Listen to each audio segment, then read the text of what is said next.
Students बेटे आज हम कर रहे हैं आपका अकाउंट्स का चैप्टर 4 का पार्ट 11।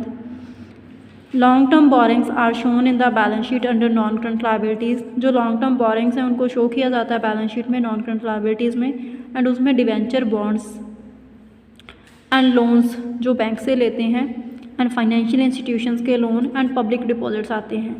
लॉन्ग टर्म प्रोविजंस को हम बैलेंस शीट में शो करते हैं नॉन करंट लायबिलिटीज़ में, एंड इसमें लायबिलिटीज़ आते हैं जैसे कि ग्रेचुटी की प्रोविज़न एंड लीव एनकैशमेंट।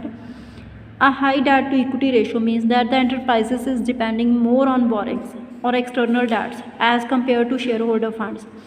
अगर आपकी डेट इक्विटी रेशो बहुत ज़्यादा आ रही है, दैट मीन जो आपकी ऑर्गेनाइजेशन एंटरप्राइजेज है वो बहुत ज़्यादा डिपेंड कर रही है उधार के ऊपर, लोन के ऊपर,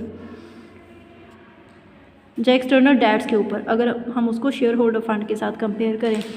इन effect lenders are at higher risk. जो उधार देने वाले व्यक्ति हैं, पैसा देने वाले व्यक्ति हैं, वो बहुत सबसे ज़्यादा रिस्क के ऊपर होते हैं एंड सेफ्टी उनकी बहुत कम होती है। और दूसरी साइड अगर लो डेट टू इक्विटी रेशो है means that enterprises is depending more on share holders fund. That mean जो ऑर्गेनाइजेशन है वो बहुत ज़्यादा डिपेंड कर रही है शेयर होल्डर फंड के ऊपर, एक्सटर्नल लायबिलिटीज़ से या एक्सटर्नल इक्विटीज़ से। In effect lenders are at lower risk. तो जहाँ पे जो लैंडर होंगे उनका रिस्क कम होएगा और सेफ्टी उनकी ज़्यादा होगी। आइडिया रेशो 2:1 है बेटे, जिसको सही माना जाता है। Objective and significance. The objective of debt to equity ratio is to measure the proportion of external funds and shareholder funds invested in the company. जो उद्देश्य है डेट टू इक्विटी रेशो का, वो एक्सटर्नल फंड्स के proportion को measure करना है, या शेयर होल्डर फंड जो इन्वेस्ट किया गया है कंपनी में उसको मेज़र करना है। This ratio assess long term financial position. ये ratio long term financial position को असेस करती है and long term financial policies हैं जो उनकी साउंडनेस को, ऑर्गेनाइजेशन की। इट ऑल्सो इंडिकेट, ये हमें बताती है the extent to which the enterprises depends on borrowed funds. वो एक्सटेंट, वो लिमिट जिसके अकॉर्डिंग बिजनेस बोरोड फंड्स के ऊपर डिपेंड रहता है। From the following information calculate debt to equity ratio.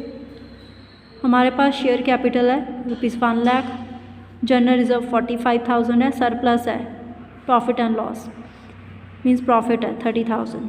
तो इन तीनों को बेटे देखो ऐड कर लेंगे तो आपका आ जाएगा इक्विटी और shareholder fund. And debt means long term debt, इसमें debenture and long term provisions आएंगे। 75 + 25 ₹1 लाख आ जाएगा, और उसको ₹1,75,000 से डिवाइड करेंगे तो आपकी रेशो आ जाएगी 0.57:1। नेक्स्ट एग्जांपल है डेट टू इक्विटी रेशो हमने कैलकुलेट करनी है। टोटल एसेट्स हैं, एक्सटर्नल डेट्स हैं, करंट लायबिलिटी है। टोटल डेट में से करंट लायबिलिटी माइनस कर देंगे, लॉन्ग टर्म लायबिलिटी आ जाएगी हमारे पास, means long term debt 1 lakh में से 50,000 माइनस किया तो डेट हमारा आ गया 50,000। देन बेटे टोटल एसेट्स हैं, टोटल एसेट्स में से टोटल डेट माइनस कर देंगे तो हमारा शेयर होल्डर फंड आ जाएगा। 1,25,000 में से 1 लाख माइनस करेंगे तो 25,000 हमारे पास shareholder fund means equity आ जाएगा। 50,000 डिवाइड बाई 25,000 2:1। देन नेक्स्ट है हमारे पास information compute debt to equity ratio.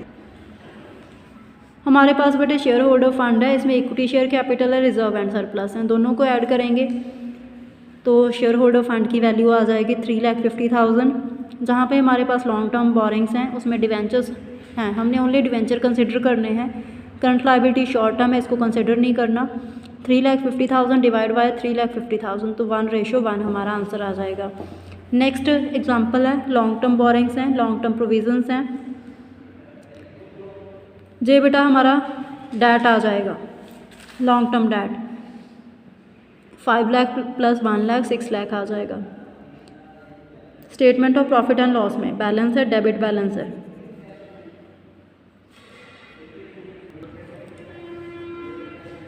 तो बेटा हमारा डेट 6 लाख आ गया।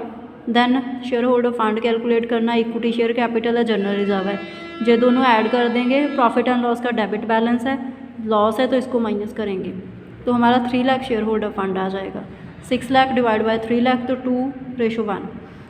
Surplus balance in statement of profit and loss, debit means negative balance. Means इसको हम माइनस करेंगे। बेटे आपकी ये वीडियो कंप्लीट है। Thank you.